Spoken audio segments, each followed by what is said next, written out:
Ay mga Kalingap, at it's Kalingap Alvin, at ngayon lang po tayo nakapag-vlog ulit kasi naubos kami mga Kalingap ng lagnat. So si Ma'am Buena, ako, si Ali, pati si Naina, lahat po kami nagkalagnat dito sa bahay. So ngayon po ay recovery man, medyo masakit lang yung lalamunan. So nakakalungkot lang pong balita kasi isang malaking kapalpakan yung nangyari kay Ate Pia, yung sa operation niya dito sa provincial hospital dito sa amin. Isang kapalpakan ng doktor o sino man ang naging doon. Nakakalungkot, nakaka-disappoint na ganun yung nangyari kasi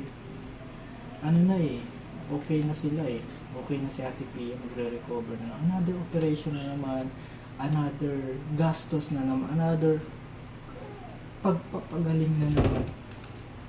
Grabe na tao mga Kalingap. Kaya pag-pray natin ang pamilya ni Ate Pia at sobrang nakakaawa. Pag-pray po natin. So support po tayo kay na Ate Pia, tulong-tulong po tayo kasi kapag isa lang yung tumulong mahirap, pero kapag tulong-tulong po tayo ay po yun. Basta pwede po naman kayong mag-contact kayo na Kuya Bal para sa mga tulong for another operation kasi wala na si Kuya Robin, patay na. Sobrang nakakalungkot, nakaka-disappoint na makita ko po doon yun sa vlog ni Kalingap Rob. Sobrang hirap po ng pagdadaanan na naman ni Ate Pia. Kakalungkot mga Kalingap. Ngayon po na pakita ko po yung magluto muna ako mga Kalingap kasi galing pa lang kami sa sakit. Pero kahapon nakapagsimba, nakapag-church. At ang lulutuin ko po, ito po yung tinuro sa akin ni Kuya Robin. Nakakamiss na mga Kalingap, na-miss ko si Kuya Robin. Kahit medyo masama yung panlasa ko, luluto tayo ng chicken biryani na mismo tinuro sa akin ni Kuya Robin. Nakakamiss na mga Kalingap. Ito po, niready ko na yung mga gagamitin natin. So, chicken biryani. So, magtanong na lang po tayo. Sundan na lang natin yung proseso ni Kuya Robin sa pagluluto mga Kalingap. Ito po. Lalagyan natin yung chicken. So, hinugasan ko na po yan. Konting tubig.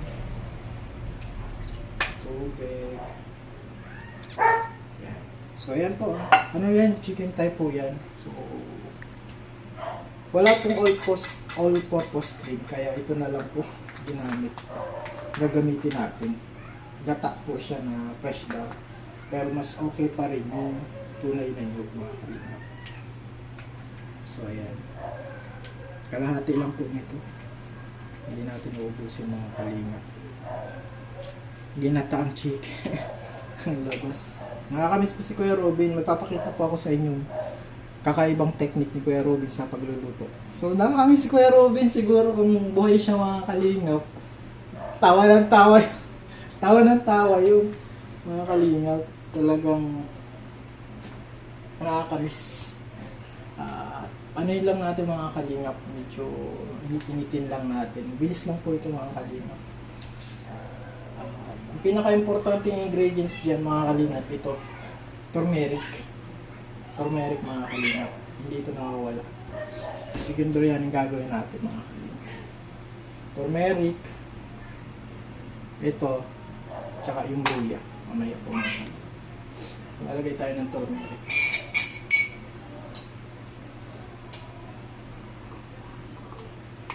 So lang po mga Kalingap, kunti lang. Kasi medyo, ganyan lang mga Kalingap. Depende po sa inyo kung gaano nyo po gusto. Nagdagan ko ng konti. Depende po sa inyo. So ayan. Nagkukulay na siya mga Kalingap.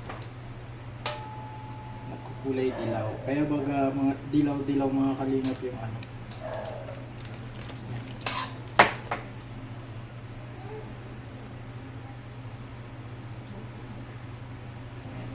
Yung ano po, yung ginagamit ni na Kuya Robin, yung all-purpose cream. Pero pwede din po yung ano, kasi natagal na din ako nagluluto ng. Ito mga kalingap, papakita ko ang technique ni Kuya Robin sa pamamagitan ng pag-iwa. So ito mga kalingap, di ba tayo pag naghiwa, kailangan meron tayong tagtaran sa Tagalog. So, si Kuya Robin, kailangan ganito daw sa India. Ayan mga kali. Naghugas naman po ako mga kali. Pero syempre kailangan natin sundin yung tinuro ni Kuya Robin. Pero pwede naman natin, depende po sa inyo. Kasi ito yung ginagawa ni Kuya Robin. So, Sa kutsilyan. So ganun po yung technique ni Kuya Robin. Indian style po mga kali. So baka gusto niyo pong gawin ito sa bahay niyo, pwede naman. Ayan, lalagay lang po yung mga sangkap. Kagaya nito.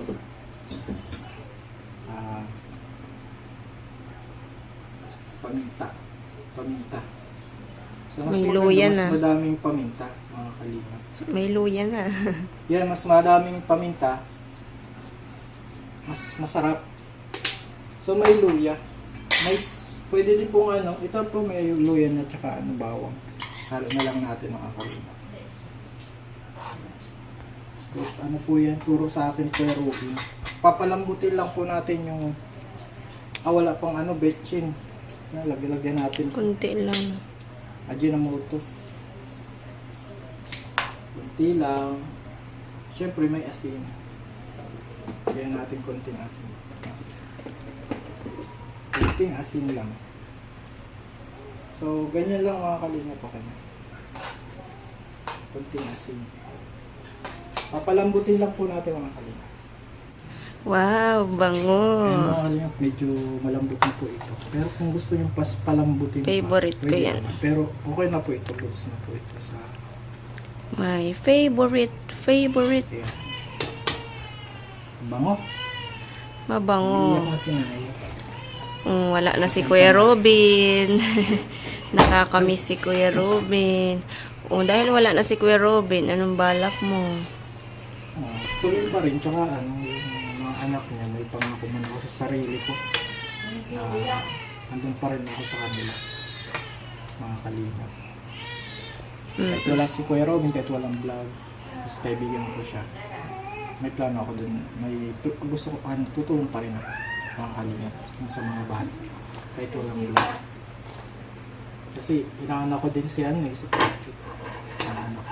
Tsaka wala siyang ibang gusto si Kuya Robin, pangarap. Kundi yung mga Anak, anak niya is makatapos.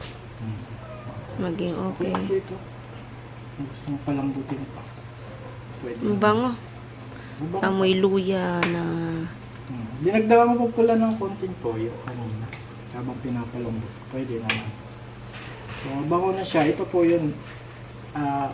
Basmati rice sana, pero rice na lang natin yung gagamitin natin. Kasi, okay din naman. Masarap din naman. Pero, ito yung kasi yung niready sa akin, Kuya Robin. Yung rice natin. Rice ng Pinas. Rice ng Pilipinas. So, ayan. Ihahalo lang yung maliit. Ihahalo lang. Shake lang. Halo-halo. Ganun. Mekos. Kasi.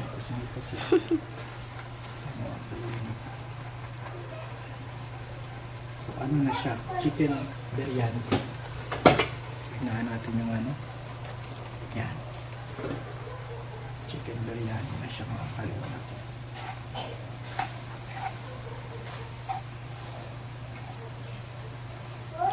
Wow!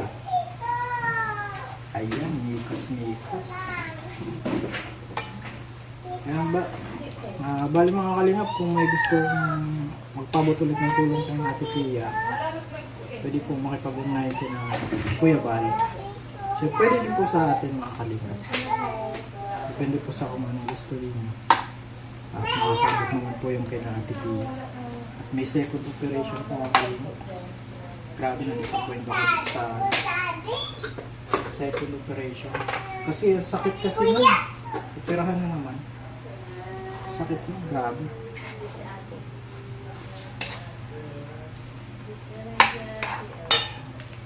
Ito na-miss po natin yung lasa nito. Chicken biryani mga kalingap. Walang na-miss nito na ng kalingap Rob mga kalingap. Pwede ko naman silang ipagluto nito. Kasi Ate Pia mga kalingap. Salamat po sa panonood. At nung kamakailan ng 40 days ng si Kuya Robin Kahapon. sa Angel. Parang yung buto ni Kuya Robin nilagay na nila ni Nico dun sa parang huling hantungan. Salamat po sa pagsuporta sa panonood sa charity vlog po natin. So nag-recover lang po kami konti kasi galing sa mga sakit.